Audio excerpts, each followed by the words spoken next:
بسم الله الحمد لله والصلاة والسلام على رسول الله وعلى آله وصحبه ومن والاه وبعد. So we continue with our study of the book Kitaab At-Tawheed, Shaykh Islam Muhammad ibn Abdul Wahaab alayhi rahmatullah.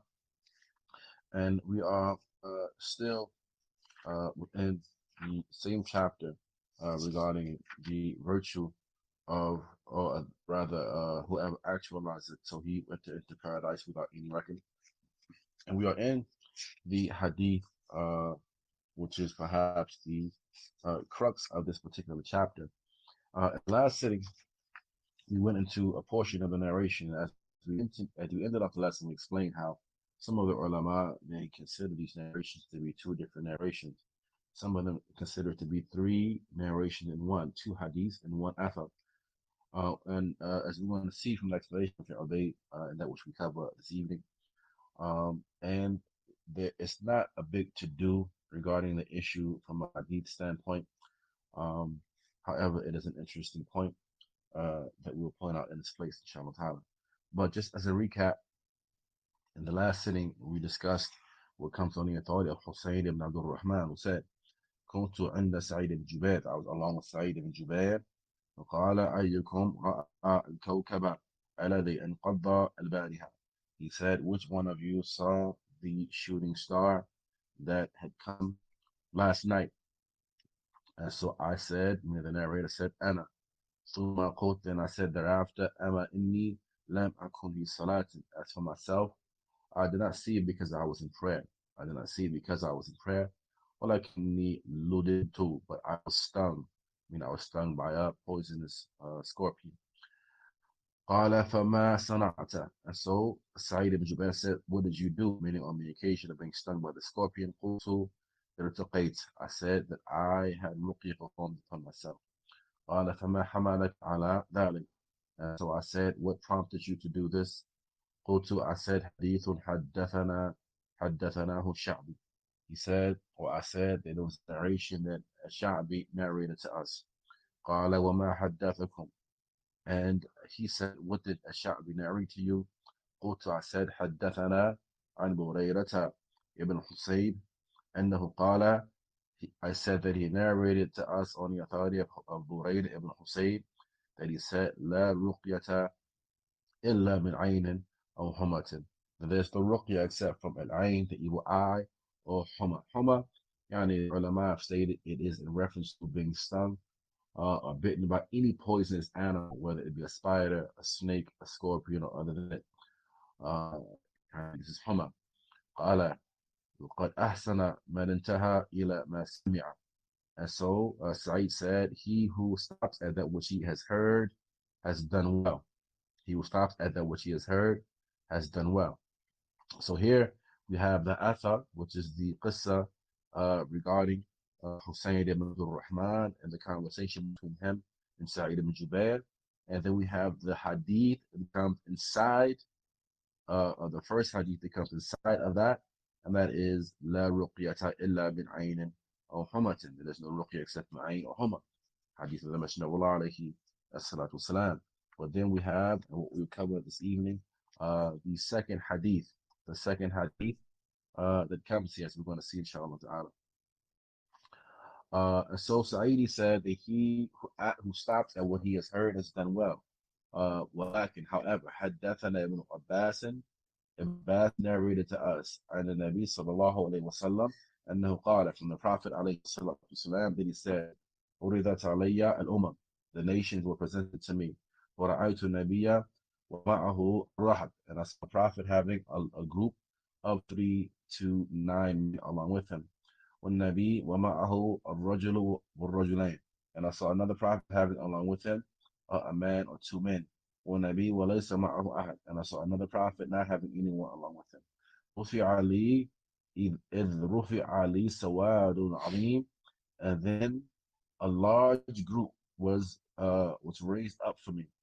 فظننت أنهم أمتي. And I thought that they were my ummah. فقيل لي, was said to me, هذا موسى وقومه. This is Musa and his people. فنظرت فإذا سواد عظيم. Then I looked thereafter and I saw another large group. فقيل لي هذه أمتك. It was said to me that this is your ummah. ومعهم 70,000 يدخلون الجنة بغير حساب ولا عذاب. And amongst them there are 70,000 who will enter paradise without any reckoning nor any punishment. ثم نهض فدخل منزله. Then he descended and he entered into his home. فخاض الناس في أولئك. And then the people began to speak regarding who those 70,000 were. فقال بعضهم فلعلهم الذين صاحبوا رسول الله صلى الله عليه وسلم. Perhaps a group amongst them said, perhaps they are those who were from the companions of the Messenger of Allah صلى الله عليه وسلم. وقال بعضهم فلعلهم الذين ولدوا في الإسلام. And some of them said perhaps they were those who were born into Al-Islam. فَلَمْ يُشْرِكُوا بِاللَّهِ شَيْئًا. So therefore they never made shirk with Allah Ta'ala at all. وَذَكَرُوا أشياء. And they mentioned other things as well. فَخَرَجَ عَلَيْهِمْ رَسُولُ اللَّهِ. And so the Messenger of Allah alayhi as-salam, he came out upon them. He came out upon them. He came out upon them. فَأَخْبَرُوهُ. And they informed him of what they were speaking about. فَقَالَ هُمُ الَّذِينَ لَا يَسْتَرْقُونَ. He said that those 70,000, those who don't seek ruqya to be performed upon themselves. وَلَا يَكْتَوُونَ. Nor do they practice cauterization. وَلَا يَتَطَيَّرُونَ. Nor do they make a tiyara. And a tiyara we will discuss in its proper place. This is a pagan practice that was done by the Arabs during the pre-Islamic days of ignorance. And it is in relation to taking omens by way of the flight patterns of birds. However, it is not restricted to that. Rather, it was taking omens by way of other things as well. So what would occur, and we might as well touch upon it now. What would occur is that if one of the Arabs in the pre-Islamic days of ignorance intended to travel, or to do business, or to get married, or to buy something, sell something, and the likes of that, then they would go and get a bird, and then they would startle the bird. And when the bird would fly, if the bird flew to the right, they would take that as a good omen, and thus they would embark upon whatever they embarked upon. If the bird flew to the left, they would take that as an evil omen, and this would stop them from doing whatever they had hoped to do. But the Arabs, they would seek omens from other things as well, and all of that, it falls under a tiyara. So amongst that was, for example, if they intended to travel, business, marry, and the likes of that, and they came out of their home and they saw someone who was cross-eyed, they would consider that to be a bad omen. If they come out of their home and they saw, mathalan, yani they saw someone who was crippled, they would consider that to be a bad omen. And this would prevent them from doing something they had intended to do. Similar to what we find in this day and time from these superstitious beliefs, you find with some of the people, if they come out of their home and they see a black cat, the black cat was across their path, they would consider it to be an evil omen, and thus they would not embark upon whatever they had intended to embark upon that day. And so on and so forth. At any rate, they did not do al-qiyara. وَعَلَى رَبِّهِمْ يَتَوَكَّلُونَ. They placed their trust upon the Lord. وقال عكاشة بن محصن. So Ukasha ibn Mihsan, he stood up and he said, Ud'u Allah and yaj'alani minhum. And make dua to Allah that he makes me to be amongst them. فقال أنت منهم. So the Prophet said, عليه الصلاة والسلام, you are from amongst them. ثم قال رجل آخر. Then another man stood and said, ثم قام رجل آخر. Another man stood up. فقال ادعو الله أن يجعلني منهم. Make dua to Allah that he makes me to be from amongst them. فقال سبقك بها أكاشة. And so he said that Ukasha has beaten you to it. Now, and so this, as he mentioned, it follows from the previous narration, and thus it shares the same takhrij as the previous narration, that being of that which is reported by Bukhari in the book of medicines. Now, at any rate, Shaykh Ubaid says, هذا هو الحديث الثاني المكمل للقصة. This is the second hadith. This is the second hadith. The first hadith is لا رقية إلا من العين أو حمى. There's no ruqya except from the evil eye or huma, or being stung. And this is the second hadith that comes within the whole narration itself. Now, he says that, and thus he completes the story. ويمكن أن يكون حديثا ثالثا. It is quite possible that it can be considered to be a third hadith. لأن قصة الحسين تضمن أثرا وحديثا. It's because the qissa of Hussein it contains an athar, an athar as well as a hadith. نعم. فمن عدها ثلاثة آثار كان بهذا اعتبار. So the scholars who consider it to be three athar, they do so counting it like this. Right? They do so counting it like this. The hadith, the athar of Hussein ibn Abdul Rahman, and then you have the others. Hadith La Ruqyata Illa Min Aini, هكذا. And then you have this one. Now, he says that, but some consider it to be simply two hadiths. And they do so looking at the hadith of Buraidah and this hadith, وَالْأَمْرُ فِيهِ سِعَةٌ, and the affair is broad and it does not make a big deal looking at it like this or looking at it like that. Now, وهذا الحديث أرجو أني أختصر القول فيه بإيضاح ما تضمنه من مسائل هامة. He says, as it relates to this hadith, I hope to summarize with some clarity what it contains from important issues. We're only going to take a portion of them as I have another class to start directly after this class, inshallah ta'ala. So we'll take a portion of them and complete it in the next sitting, inshallah ta'ala. We'll take about 3 or 4 of these fawaid that I mentioned by Shaykh Ubaid, an explanation of this narration. Al-Fa'idatul Ula, the first fa'idah, the first benefit that we get in the narration. في قول سعيد ibn Jubair ولكن, in the statement of Sa'id ibn Jubair when he said, however, هذا تنبيه إلى أن السلف رحمة الله عليهم يطلبون الأكمل والأفضل. The Salaf, you find that they would seek after that which was more complete and that which was better. Meaning, if there was ever two narrations that seemingly contradicted one another, then they would seek after that which was best, even if they didn't contradict one another. But one contains something that was virtuous, and another contains something that was more virtuous. Then the Salah, they would seek after that which was more virtuous and that which was more complete, the better way of doing things, that which would bring about a greater ajr. Now, فهو أعني سعيدا. So therefore, Sa'id, he was not negligent regarding his partner and his Hussein. ولكن لفت نظره. However, what he did was he drew his attention to something that was khair, something that was better. Now, something that was better than what Hussein had done. I mean, Hussein, he had ruqya performed upon himself when he was stung by a scorpion. And so therefore, Sa'id directed him towards what was best.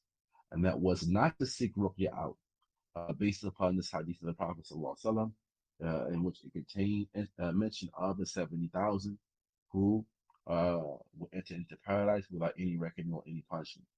Now, this does not mean that one cannot have ruqya performed upon him without seeking it out.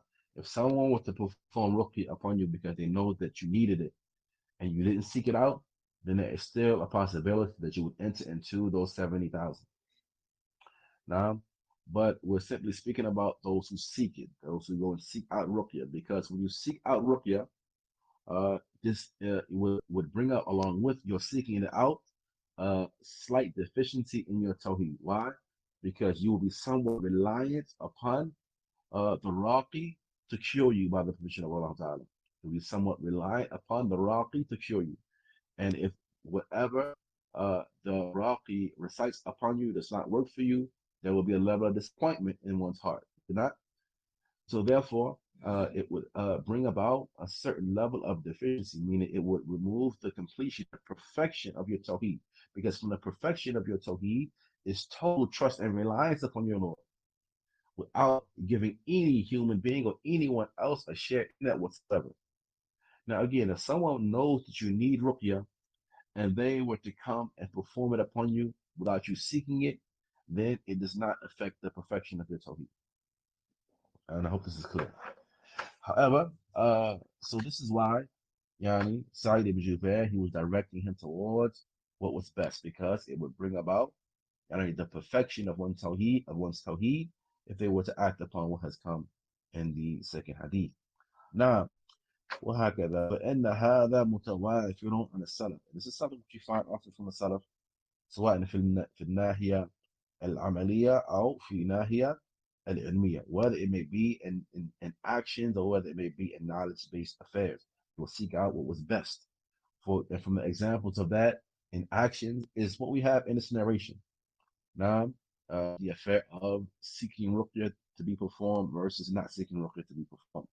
And from the examples of that, from the standpoint of knowledge-based issues, فإنهم يطلبون الأسانيد العلى, is that they would always seek after the highest and strongest and most complete of chains of narrations for the hadith.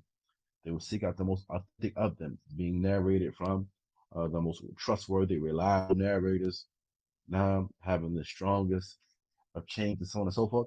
They will seek these types of asani out the narration which they would report, and they would give them precedence over other narrations which may be authentic. Now they may be authentic within and of themselves, however, they are not necessarily as strong as the other narration with the higher levels of authenticity. نعم ويطلبون كذلك الأجل والأجل قدرا فالأجل من أهل العلم الراسخين فيه. Likewise, they will seek after the more eminent and loftiest of ulama from those scholars who are firmly embedded and firmly grounded with knowledge. And this is something which we have to take with us as a methodology, that we seek the senior scholars and we seek after their kalam, especially in times of fitna. We seek after their kalam, especially in times of fitna. Now, because they are those who are they're firmly grounded ulama. And that's what a salaf would do. He would seek the higher ulama, the more senior of scholars, and the best of it in virtue over those who may be virtuous nonetheless. They are from Ahl Ilm, but they will not give them precedence over the more senior ulama. Now, and the haqq, of course, it takes precedence over any individual. The truth is given precedence over any individual.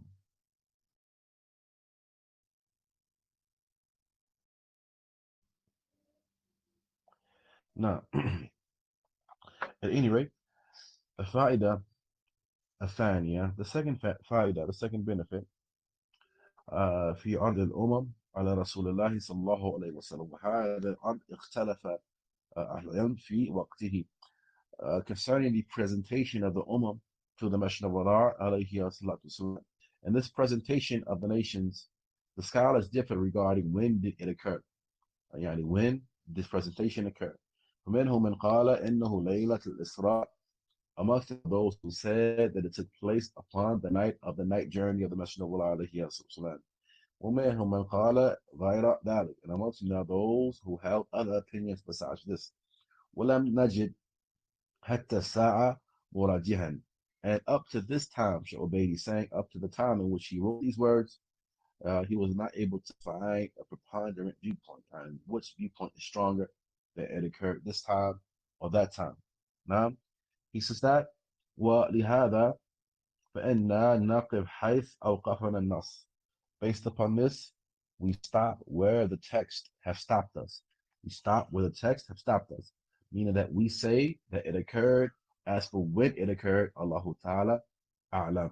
We don't have anything in the authentic narrations based upon what Shaykh Ubaid was aware of, mentioning the exact moment in time that this presentation occurred, the to the Messenger of Allah sallallahu alayhi wasallam.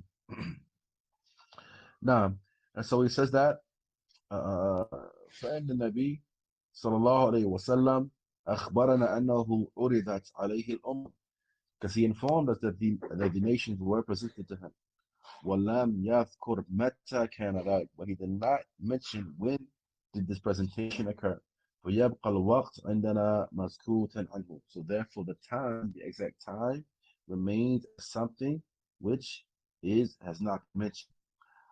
حتى يمن الله علينا بنص صحيح عن المعصوم يحدد لنا زمان العرض, until Allah Tabaraka wa Ta'ala, he confers his favor upon us by way of a clear and explicit authentic narration from the Prophet alayhi salam clarifying for us the exact time of their presentation. لأن الخوض في هذا قفو بلا علم, because delving deep into this matter, speaking about it at length, it is from seeking after that which we have no knowledge of. And concerning that, Allah Ta'ala, He has prohibited us from doing so. As Allah Ta'ala said, وَلَا تَقْفُوا مَا لَيْسَ لَكَ بِهِ عِلْمٍ, and don't delve into that which you have no knowledge of. إِنَّ السَّمْعَ وَالْبَصَرَ وَالْفُؤَادَ كُلُّ أُولَٰئِكَ كَانَ عَنْهُ مَسْئُولًا. Indeed, the hearing and the vision in the hearts, all of that is going to be questioned. The fa'idah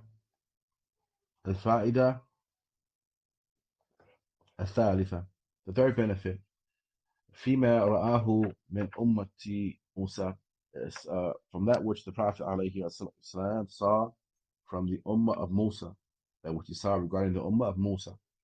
For he said, إذا رفع لي سواد عظيم فظننتهم أمتي. For a large Ummah was presented to me, a large group was presented to me, and I believed them to be, I thought them to be my Ummah. فقيل هذا موسى وقومه. It was said to me that this is Musa and his people. هذا يدل على كثرة أمة موسى. This is something which proves the large number of the Ummah of Musa. ولا أنه من أفضل الأمم, and that they are amongst the best nations. This is in general. The fourth fa'idah, and perhaps we'll stop at this benefit, inshallah ta'ala. It is regarding the statement of the Prophet sallallahu alaihi wasallam, رُفِعَ لِي سَوَادٌ عَظِيمٌ فَقِيلَ هَذِهِ أُمَّتُكَ. Then a large group was presented to me, and it was said to me that these are your ummah. هُنَا لَنَا وَقْفَةٌ. We have a point to stop at regarding this issue. And أولا, it is لماذا لم يتبين النبي أمته. Why did the Prophet ﷺ not know his ummah? Why was he unaware of his ummah?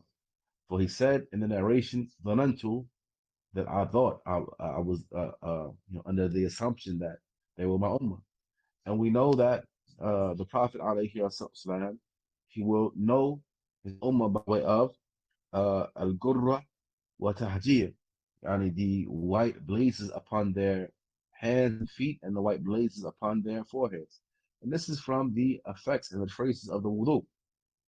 For we wash the face with the wudu, likewise we wash our hands and feet with the wudu. So those body parts that we wash will be shining upon the day of judgment. So why was it not that the Prophet ﷺ knew already who his ummah was? Shaykh Ubaid says, Al-Jawab, the response to that is أولا أنه يعرفهم بالقرة والتحجير يوم القيامة. That this identification of them by way of the white blazes upon their hands and upon their faces and their feet is on the day of judgment. It will take place upon the day of judgment. Hina yariduna alayhi al-hawd. This is when they will come to him at the hawd. Secondly, هذا الأرض كان في الدنيا. That this presentation of the Ummah to the Messenger of Allah was in the dunya. It was in dunya. And Allah Ta'ala knows the best how it took place and how it occurred. But it was a true and real presentation. So therefore, he saw them from afar. He saw them from afar, from a distance. Therefore, they were not initially made clear to him as to who they were. Now, as a side note, we'll mention something which was mentioned by the ulama before we conclude regarding the previous nations and this nation. As it relates to wudu, was it from the legislation of the previous nations or not? What is correct is that it was from the legislation of the previous nations. How do we know? From the hadith of Jurayj, the story of Jurayj and what took place with him. What took place with Jurayj was that, in summary, the prostitute lady, she sought to seduce him, and she did not have success in her seduction of Jurayj, so she fornicated with the shepherd until she got pregnant from the fornication, and she brought forth the child, saying the child belonged to Jurayj. And when the people heard this narration of hers, they came and they, they tore down his home, burned down his home, dragged him out of it. He said, "Why are you doing this?" They said, "Because you slept with this prostitute lady and you got her pregnant." And he said, "Leave me till I make wudu and pray to rakat. Leave me till I make wudu and pray to rakat." As an indication that what wudu was a part of the legislation of the previous nations. So why is it that the Messenger of Allah alayhi salam will know his ummah by way of this, by way of traces of wudu upon their hands, feet, and upon their faces?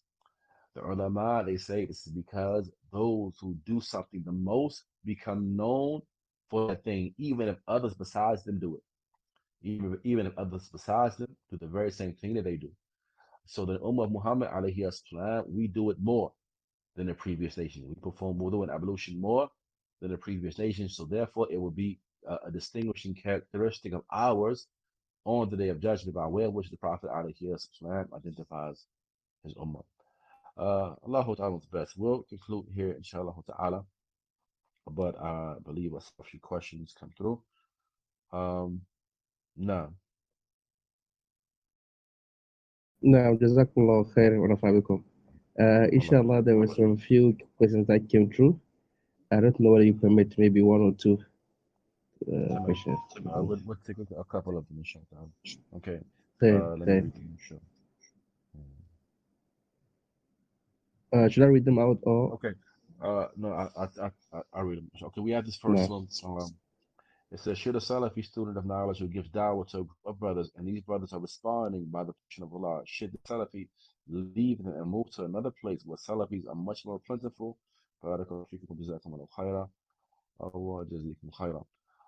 As it relates to this question, then this is similar to what Sheikh Muhammad ibn Salih al-Uthaymeen has mentioned when speaking regarding the rulings of Hijrah and how at certain times Hijrah it is obligatory, and other times it is mustahab, and it takes the general rulings of of Islam. However, Shaykh Ubaid mentions how there may be instances wherein a person should not leave. He should not leave his land. And he should not make hijrah. He should not leave. And in this instance, Shaykh Ubaid says this is wherein he is a caller to Allah Tabaraka wa Ta'ala. He is a caller to Allah Azza wa Jal, and he is one who enjoins the good, prohibits the evil, and his da'wah has an effect in his land where he is. And if he were to leave, there's no one else that can establish that da'wah. No one else that will continue to command the good and prohibit the evil. In this instance, if it's not the case wherein hijrah is obligatory, then it is not recommended for him to leave. It will not be recommended for him to leave in this instance. And so, if the case is like this, wherein there is no one else that on his level to give da'wah and to call these people in his locale, in his area, and no one else to teach and educate the people regarding the affairs of their religion, then it is not advisable for him to leave them. In this instance, Allah knows best. Uh,